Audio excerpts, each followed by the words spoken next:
오늘은 제7부 간증입니다. 먼저 찬송가 484장을 부르면서 하나님께 영광 돌리기를 원합니다. 마음속에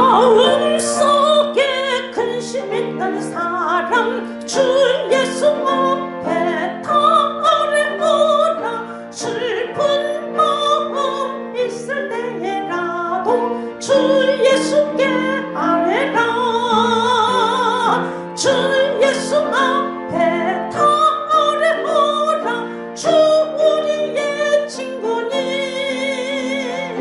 무엇이나 근심하지 말고 주 예수께 아뢰라. 눈물 나며 기쁜 한숨 쉴 때 주 예수 앞에 달려오라. 은밀한 죄 내게 있더라도 주 예수께 아뢰라. 주 예수 앞에 달려오라. 주 우리의 친구니 무엇이나 근심하지 말고 주 예수께 아뢰라. 괴로움과 두려움 있을 때에 주 예수 앞에 달려오라. 내일 일을 염려하지 말고 주 예수께 아뢰라. 주 예수 앞에 달려오라. 주 우리의 친구니 무엇이나 근심하지 말고 주 예수께 아뢰라. 죽음 앞에 겁을 내는 자요 주 예수 앞에 달려오라. 하늘나라 바라보는 자요 주 예수께 아뢰라. 주 예수 앞에 달려오라. 주 우리의 친구니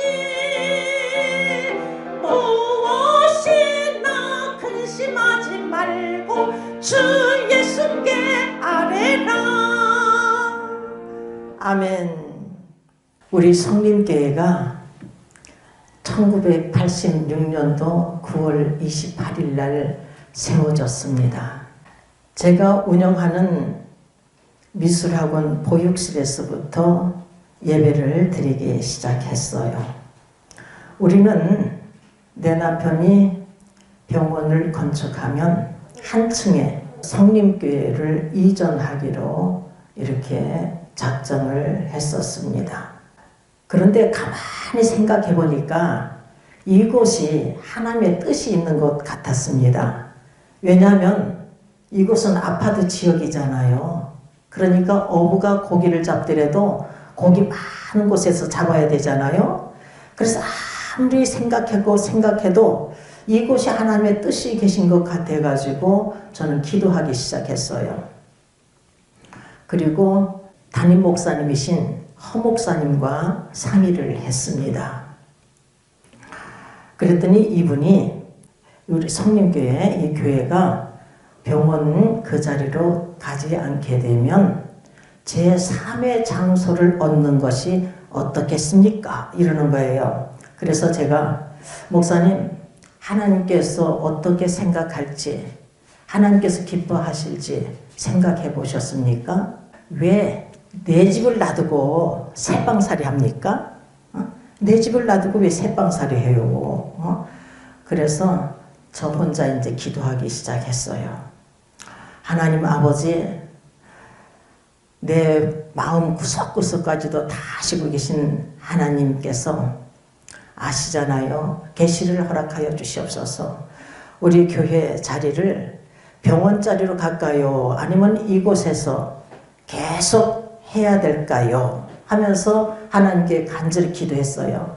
내 마음과 생각까지로 감찰하고 계신 하나님이시잖아요. 그러니까 내 생각대로 내 뜻대로 마옵시고 아버지의 뜻대로 하옵소서 하고서 이렇게 기도를 했어요. 어린아이처럼 하나님께 그냥 매달렸습니다. 그랬더니 하나님께서 응답을 주셨어요. 1986년도 11월 13일 날 새벽 꿈속에서 하나님께서 성림교회 장소를 계시하여 주셨습니다. 제가 성령의 충만을 받기 전에 우리 부부가 춤추러 다니는 팀이 있었어요. 몇 가정이 디스코텍에 가가지고 한 달에 한 번씩 그냥 몸을 푸는 거예요. 실컷 춤추면서 다녔는데 제가 갑자기 성령의 충만을 받으니까 놀라가지고 저를 따라서 우리 성림교회에서 신앙생활을 했던 친구가 있었습니다. 그래서 그 꿈속에서 그 친구와 함께 더불어서 어느 곳에 다정하게 다니다가 어느 방에 딱 들어갔어요. 갔더니 방의 가운데에 생명기록책이 딱 있는 거예요. 그래서 이 생명기록책을 딱 들고서 한 장 한 장 이렇게 넘겼어요. 그런데 점으로 되어 있는데 교회 명단이었던 것입니다. 이 교회 명단인데 전에 예수님께서 갖고 있었던 생명기록책이 아니더라고요. 1986년도 11월 4일 날 제가 꿈속에서 예수님께서는 높은 보좌에 앉아 계신데 저는 예수님 발 아래 이렇게 앉아 있었어요. 근데 예수님께서 생명기록책을 딱 펴시고서 아무개야 하면은 저 문 밖에서 하얀 옷을 입은 자가 딱 나와가지고 손을 딱 이렇게 하고서는 예수님 말씀을 경청하는 거예요. 아무개야 하면 또 나오고 아무개야 하면 이렇게 와서 예수님 말씀을 경청하는 것을 제가 보았거든요. 근데 그 생명기록책이 아니라 교회 명단이에요. 사람 이름이 기록되어 있는 것이 아니라 교회 이름이 기록되어 있어요. 점으로 되어 있는데 영적으로 알게 해주시는 거예요. 하나님께서 교회 이름이라는 것을. 그래서 3분의 1을 탁 폈더니 중앙에 성림교회가 보이고 성림교회 바로 위에 광림교회가 이렇게 보였어요. 그러니까 3분의 1은 하나님의 교회이고 3분의 2가 하나님의 교회가 아닌 것을 하나님께서 보여주셨습니다. 그리고는 화면이 탁 바뀌었어요. 그때 당시에 미술학원 보육실에서 우리가 예배를 드렸잖아요. 그러니까 그 보육실, 조촐한 보육실을 쫙 활동사진처럼 쫙 보여주시면서 십자가까지 이렇게 보여주시는 거예요. 그러니까 교회 장소는 이곳에서 하라는 하나님의 명령이 떨어진 거예요.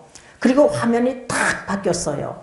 내가 넓은 들판에 있는데 어린 포도나무가 꽉 찼어요. 근데 나는 언덕에 이렇게 서 있는데 하나님께서 동서남북을 바라보게 하셨어요. 딱 이렇게 바라보는데 어린 포도나무가 저 수평선 끝까지 그냥 쫙 있는 거예요. 건물이 없어요. 산도 없고 평지인데 쫙 수평선 끝까지 어린 포도나무가 쫙 있는 거야. 그런데 그 어린 포도나무 사이로 회오리바람 치면서 내 진정 사모하는 이 찬양을 88장을 불렀어요.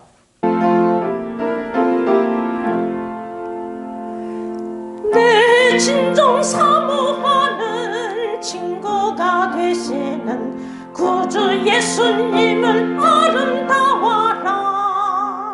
산 밑에 백합화요 빛나는 새벽별 주님 평안할 길 아주 없도다. 내 맘이 아플 적에 큰 위로 되시며 나 외로울 때 좋은 친구라. 주는 저 산 밑에 백합 빛나는 새벽별 이 땅 위에 비길 곳이 없도다. 내 몸의 모든 염려 이 세상 보라간 나와 항상 같이 하여 주시고 시험을 당할 때에 악마의 계교를 즉시 물리치사 날 지키시네. 온 세상 날 버려도 주 예수 안 버려 끝까지 나를 돌아보시니 주는 저 산 밑에 백합 빛나는 새벽별 이 땅 위에 비길 곳이 없도다 내 마음을 다하여서 주님을 따르면 길이 나를 사랑하리니 물불이 두렵지 않고 창검이 겁없네 주는 높은 산성 내 방패시라 내 영혼 먹이시는 그 은혜 누리고 나 친히 주를 뵙기 원하네 주는 저 산 밑에 백합 빛나는 새벽별 이 땅 위에 비길 곳이 없도다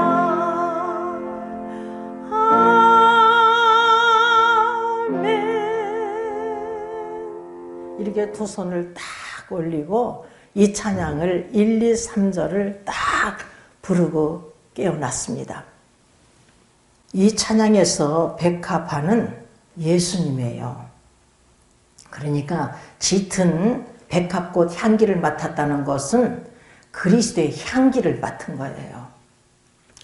꿈이 깨자마자 나에게 큰 확신이 밀려왔어요. 전율이 쫙 통하면서 큰 확신이 왔는데 하나님께서 우리 성림교회를 이 미술학원 이 자리에서 계속 할 것을 계시하여 주셨고 또한 하나님께서 우리에게 때가 되면 앞으로 영적으로 어린 성도들을 부흥을 약속하셨습니다. 그리고 동서남북을 바라보게 하시고 수많은 어린 파도나무들은 세계적인 수예요. 하나님 때에 하나님 방법으로 하나님께서는 역사하시는 거예요. 하나님의 시간은 하루가 1000년 같고 1000년이 하루 같은 시간인 것을 베드로 사도가 증거해요. 베드로 후서 3장 8절에 보면은 사랑하는 자들아 주께는 하루가 1000년 같고 1000년이 하루 같은 이 한 가지를 잊지 말라 이렇게 당부하고 있음을 볼 수가 있습니다. 하나님께서 아브라함에게 창세기 12장 2절을 보면요.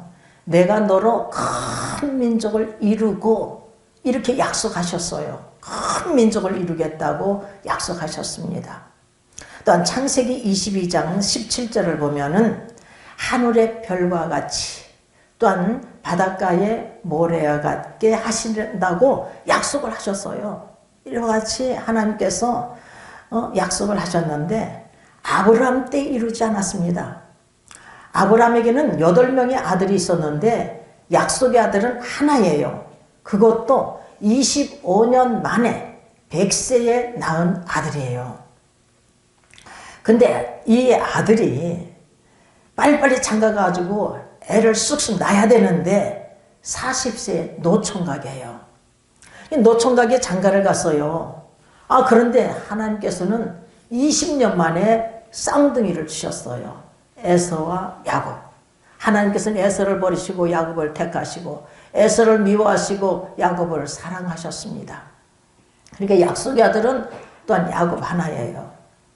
그러니까 하나님께서 큰 민족을 이루리라 약속했지만 저에게 동서남북을 바라보게 하시고 그 어린 포도나무들 수많은 어린 성도들을 보여주셨지만 아브라함 때 이루지 않았어요.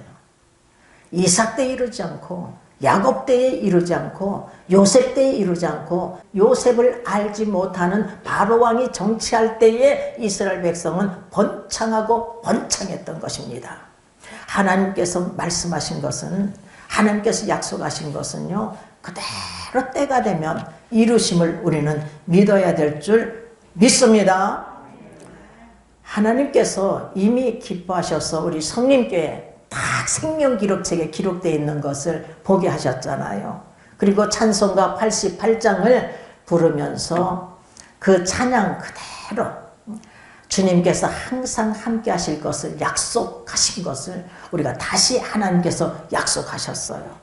나는 다시 기쁨이 이 뱃속에서 용숨쳤어요. 그리고 평강이 넘쳐 흘렀습니다. 1986년도 11월 19일 수요일이었어요. 새벽 꿈속에서 또 하나님의 음성을 듣게 되었습니다. 너의 발걸음 한 걸음 한 걸음은 내 각본 속에서 내 계획 속에서 움직여가고 있느니라. 이렇게 하나님께서 종에게 말씀하여 주셨어요. 지금까지 살아온 발자취를 보면 하나님께서 일일이 발걸음을 인도하고 계신 것을 알 수가 있었습니다. 11살 때 하늘문이 열리는 광경을 목격했잖아요.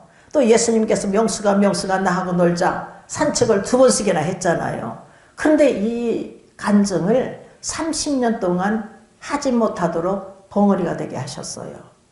이 두 간증은 하지 못하게 하셨어요. 그런데 86년도 8월 13일 날 친히 안수해 주시면서 당장 일어나서 교회에서 간증하고 만민에 전하고 땅끝까지 내 증인이 되라 하시면서 입을 열게 하셨거든요.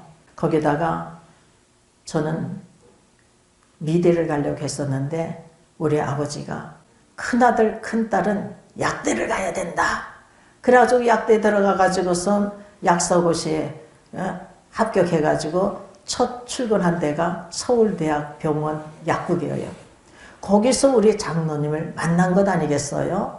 이렇게 하나님 계획 속에서 이렇게 만나서 결혼도 하게 하시고, 그리고 제가 약사인데 미술학은 원장 노릇을 눈물을 흘려가면서 원장 노릇을 하게 된 것이거든요. 근데 우리 하나님께서 말씀하셨어요. 네가 미술학원 원장도 연다녔다. 작년 3월 7일부터 간증의 입이 열린 것도 연다녔다. 85년도 3월 7일부터 성령 충만 받기 전에 간증의 입이 열렸어요. 그것도 연단이었다는 거예요. 주님께서 내가 개척을 하는 것은 큰 뜻이 있느니라. 내가 개척을 하는 것은 큰 뜻이 있느니라. 이렇게 말씀하셨어요. 말씀하셨으므로 하나님 때에 하나님 방법으로 반드시 하나님의 큰 뜻을 우리 성림교회를 통해서 역사가 일어날 줄 믿습니다. 오늘은 너의 발걸음 한 걸음 한 걸음은 내 각본 속에서 내 계획 속에서 움직여가고 있느니라 이렇게 말씀하셨어요. 여러분 잠언서 16장 9절을 보면은 사람이 마음으로 자기의 길을 계획할지라도 그 걸음을 인도하는 자는 여호와시니라 이렇게 말씀하고 계셔요. 사람이 마음으로 계획할지라도 그 걸음을 인도하는 자는 여호와시래요. 저뿐만 아니라 우리 모두도 또한 이 세상에 존재하는 모든 사람들도 말이에요. 예수를 믿든지 안 믿든지 불교를 믿든지 아니 믿든지 또한 어떠한 종교를 갖고 있다 할지라도 다 하나님 계획 속에 있어요. 다 하나님 각본 속에서 놀아가는 거예요. 여러분 모세를 국률의 도구로 바로왕을 강팍의 도구로 쓰신 분이 하나님이시잖아요. 그러므로 선한 자나 악한 자나 할 것 없이 하나님 계획 속에 있는 거예요. 우리는 하나님의 선한 그릇으로만 쓰임받아야 될 줄 믿습니다.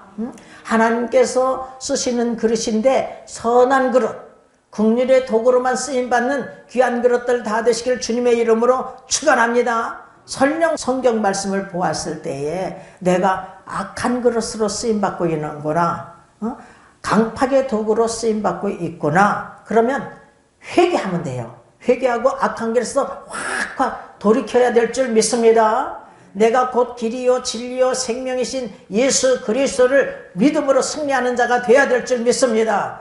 우리 주님께서 요한복음 14장 6절에서 내가 곧 길이요 진리요 생명이니 나로 말미암지 않고서는 아버지께로 올 자가 없느니라. 예수 그리스도 통하지 않고서는 아버지께로 갈 자가 없어. 저 천국에 들어갈 자가 없는 거예요. 예수 그리스도를 믿는 자마다 멸망치 않고 영원한 생명을 얻는 줄 믿습니다. 예수 그리스도를 믿음으로 영원한 생명을 얻어서 살아가는 귀한 그릇들 다 되시기를 주님의 이름으로 축원합니다. 1986년도 11월 20일에요. 나는 성경 공부하기 전에 교회 장소 계시받은 것을 담임 목사님이신 허 목사님에게 말씀을 드렸어요. 그런데 이 목사님께서 다시 뭐라고 하냐면은, 집사님, 병원 건축하는 자리로 가지 않게 되면 제3의 장소도 생각해 봅시다 이러는 거예요. 왜 자꾸 제3의 장소로 옮기자 하는지 도대체가 알 수가 없었어요.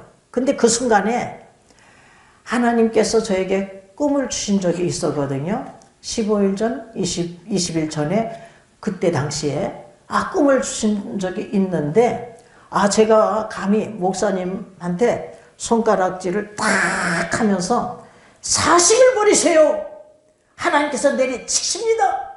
40을 버리세요. 하나님께서 내리치십니다. 40을 버리세요. 이러더라고요. 그 꿈이 싹 스쳐가는 거예요.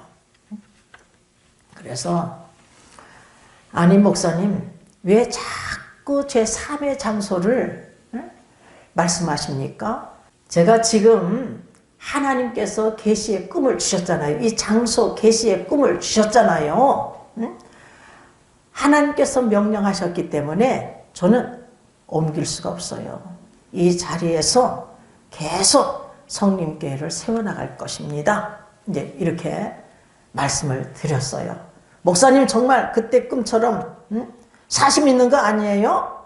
제가 말재주가 없으니까 직설적으로 그렇게 말을 했더니, 아닙니다. 절대 그런 건 아니고 교회를 교회답게 하고 싶어서 그럴 뿐입니다. 이러는 거예요. 그리고 1986년도 11월 23일 날 주의 날이었습니다.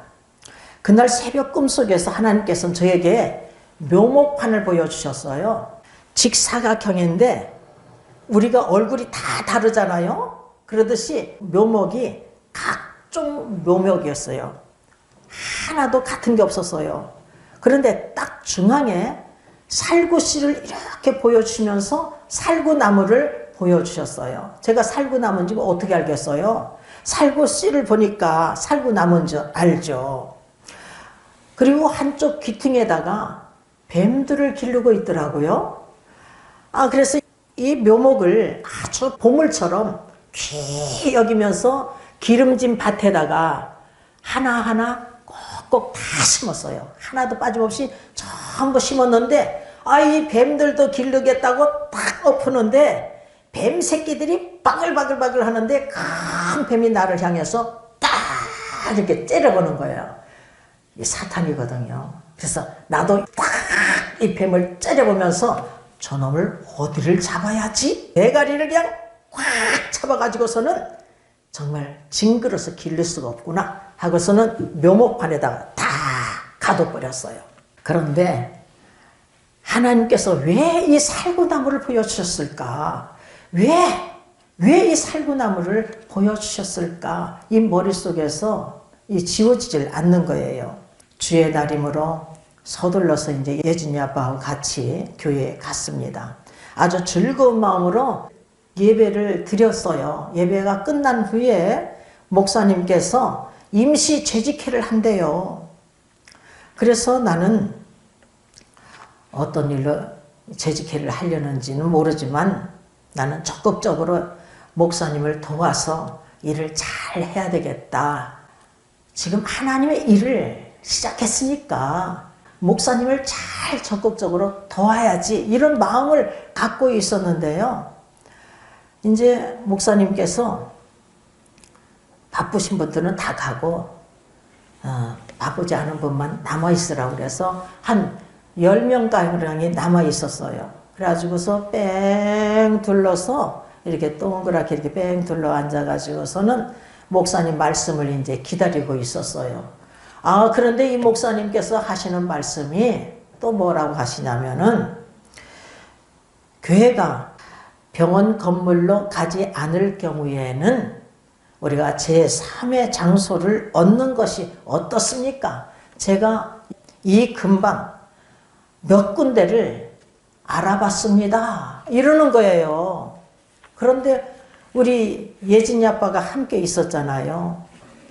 우리 남편은 제가 사람들이 미치지 않았다는 것을 보이기 위해서, 그리고 내 아내를 지켜야 된다, 내가 보호해야 된다, 이런 마음으로 그때 당시 따라오고 있었거든요. 그래서 내가 그 목사님에게 이 제 삶의 장소로 옮기는 거, 이것은 절대 내 남편이 있는 데서 말하지 마세요 하고 간절히 부탁했는데 이러는 거예요. 그래서 내가 버떡 일어나 가지고 하나님께서 나에게 계시를 주셨기 때문에 이 장소를 이곳에 이 성님께 이 자리에서 하라고 명령하셨기 때문에 나는 그 명령에 순종해야 됩니다. 그래서 순종해서 지금 이 자리까지 오는 거예요, 여러분. 응? 하나님께서 명령하셨기 때문에, 이 장소를 계시하여 주셨기 때문에. 그랬더니 우리 남편이 이제 화가 나가지고, 목사님, 뭐 불만 있으십니까? 불편하신 것이 있으시면 터놓고 말씀하세요. 이러는 거예요. 그래서 참으로 제 마음을 어떻게 진정해야 좋을지 정말 그때 당시에 몰랐습니다. 목사님 목사님대로 안절부절하고 재직회를 통해서 인간 마음대로, 그 목사님 마음대로 되리라고 생각했던 모양인데, 여러분, 우리는요 사람보다 하나님을 순종해야 돼요. 사람에게 순종하는 것이 아니라 하나님께 먼저 순종해야 될 줄 믿습니다. 그래서 베드로와 사도들이 사도행전 5장 29절에 보면 사람보다 하나님을 순종하는 것이 마땅하도다, 이렇게 증가하고 있어요. 그러니까 사람에게 순종하는 것이 아니라 우리는 하나님께 순종해야 될 줄 믿습니다. 그래서 요한과 베드로 사도도 종교 지도자들 앞에서 사도행전 4장 19절에서 20절 보면 하나님 앞에서 너희 말 듣는 것이 하나님 말씀 듣는 것보다 옳은가 판단하라. 우리는 보고 들은 것을 말하지 아니할 수 없다, 이렇게 증거하고 있는 것을 우리는 볼 수가 있습니다. 우리는 하나님 말씀에 순종해야 될 줄 믿습니다. 1986년 어느 날이에요. 저는 사모님께 말씀을 드렸어요. 사모님, 참 이상해요. 신방할 때마다 그 가정의 고통이 내 고통이 되고 그 가정의 아픔이 내 아픔이 되면서 왜 이렇게 눈물 콧물이 비 오듯이 쏟아지는지 모르겠어요. 제가 이렇게 말을 했더니 사모님께서, 집사님 걱정하지 마세요. 예레미야 선지자가 눈물의 선지자예요, 이러시는 것이었어요. 그리고 이제 1986년도 12월 31일 날인데, 제가 잠을 참 잘 자거든요. 어느 곳에든지 잠을 자야 되겠다 하면 그냥 자요. 그런데 이날 따라서 새벽 1시 30분이 되었는데 잠이 안 와요. 그래서 내 머릿속에서 예레미야? 그래서 버떡 일어나가지고서는 성경 말씀을 탁 폈어요. 그랬더니 예레미야 1장이 나온 거예요. 그래서 쭉 읽어가는데 얼마나 제가 놀랐는지 말도 못해요. 여호와의 말씀이 예레미야에게 임하였습니다. 근데 유다왕 16대 요시야가 왕이 된 지, 그런데 예루살렘에서 치리한 지 13년이 되었을 때에 BC 627년에 여호와의 말씀이 예레미야에게 임한 거예요. 하나님께서 예레미야를 열방의 선지자로 세웠을 때에 예레미야서 1장 6절에서 9절을 보면은요, 예레미야가 하나님께 슬프도소이다 주 여호와여, 나는 아이라 말할 줄을 알지 못하나이다, 이렇게 고백을 하고 있는 것을 볼 수가 있습니다. 근데 저는 사명 앞에 얼마나 울고 또 울고 또 울었는지 몰라요. 그런데 이 예레미야가 슬프도소이다 주 여호와여, 나는 아이라 말할 줄 알지 못하나이다, 이렇게 고백을 하는 거예요. 그랬더니 하나님께서 이 예레미야에게 너는 아이라 하지 마라. 내가 너를 누구에게 보내든지 너는 가며 내가 내게 무엇을 명하든지 너는 말할지니라. 이렇게 말씀하고 계심을 볼 수가 있습니다. 그리고 하나님의 손으로 예레미야의 입에다 딱 대어주시면서 내 말을 내 입에 두어놓으라. 이렇게 말씀하고 계셔요. 그러니 못할 게 뭐가 있겠어요. 하나님 말씀을 입에다 담아주셨는데 하나님께서는 저에게도 당장 일어나서 교회에서 간증하고 만민에 전하고 땅끝까지 내 증이 되라 하셨을 때에 하나님 내가 만민에게 전하겠습니다. 내가 부족하지만 힘닿는 데까지 전하겠습니다 했는데 이거 할 수 없는 것이 말재주 없는 것이 한다고 했으니까 어떻게 하면 좋아요? 그래서 어떻게 하면 좋아? 어떻게 하면 좋아? 나는 말재주가 없어서 할 수가 없는데 어떻게 하면 좋아? 하고 성경 말씀을 딱 폈을 때에 데살로니가전서 1장 1절서부터 쭉 읽어가는데 데살로니가전서 2장 13절을 딱 읽을 때에 그 말씀이 뭐냐면은 바울 일행이 쉬지 않고 감사하는 것이 있었습니다. 그것은 데살로니가 교인들이 바울 일행이 전하는 하나님 말씀을 받을 때, 하나님 말씀이에요. 세상 말이 아니라 하나님 말씀을 받았을 때에 그들이 살을 말로 하냐고 하나님 말씀으로 받았더니 말씀이 믿는 자 속에서 역사가 일어났던 것입니다. 이 말씀을 딱 읽는 순간에 하나님께서 네가 똑똑해서 내가 말을 하느냐? 내가 내 입을 빌려 역사하마? 이렇게 말씀하시더라니까요. 여러분 어제나 오늘이나 동일하게 살아 역사하시는 하나님이신 줄 믿습니다. 여러분 모세도 말해요. 하나님의 사명을 받았어요.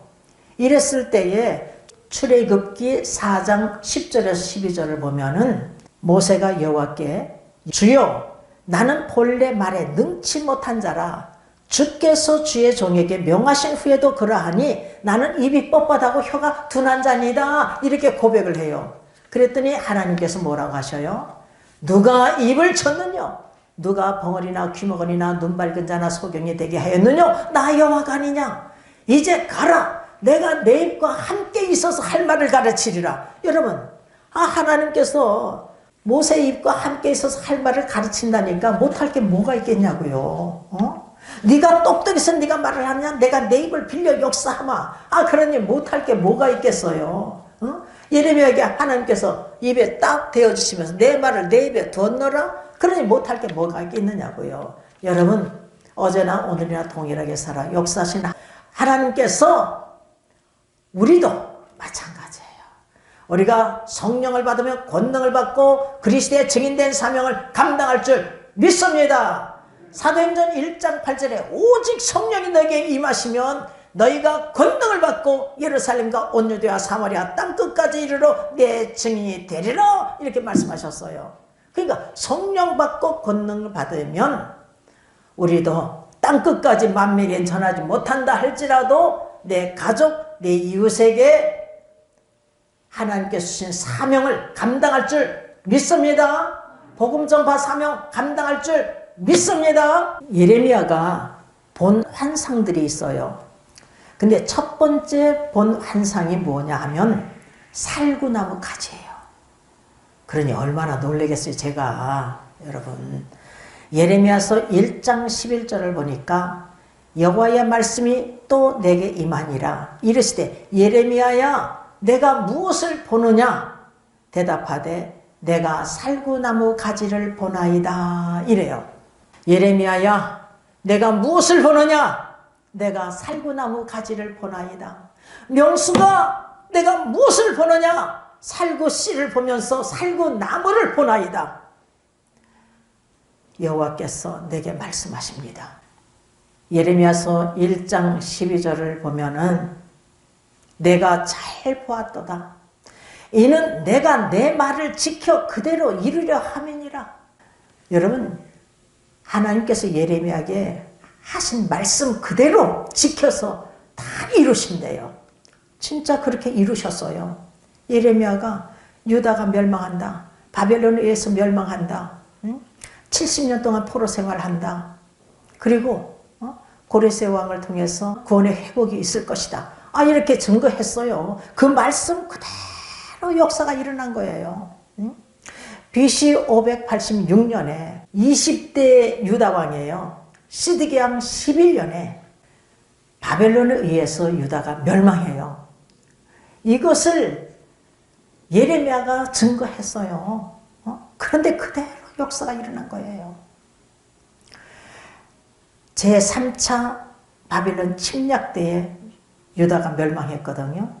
그런데 제1차 침략 때로부터 포로 생활을 하게 됐는데 70년 동안 포로 생활을 하게 되었어요. 그래서 바사왕 고레스 원년에 하나님께서는요, 이 고레스 왕에게 예루살렘 성전을 건축하라고 그랬어요. 이방인에게. 그러니까 포로로 잡혀온 이 유다 백성들에게 너희들 예루살렘 성전에 가서 건축할 자는 다 가라. 그래가지고서는 금은보화를 막 주면서 또한 바벨론 포로로 잡혀왔을 때 그냥 그 성전의 기물들 다 주면서 가서 성전 건축하라고 그래서 약 5만 명이 가게 돼요. 이렇게 회복되는 역사가 예레미야에게 하신 말씀대로 그대로 역사가 일어나고 있는 것을 볼 수가 있습니다. 이 살구나무는 히브리어로 샤케드인데 깨어있다, 지키다 라는 뜻이에요. 깨어있다, 지키다 라는 뜻이에요. 예레미야서 1장 12절에서도 이는 내가 내 말을 지켜 그대로 이루려 함이니라. 이 살구나무를 본 것은 내가 내 말을 하나님께서 하나님 말씀을 지켜 그대로 이루시겠다는 거예요. 제가 살구나무를 봤잖아요.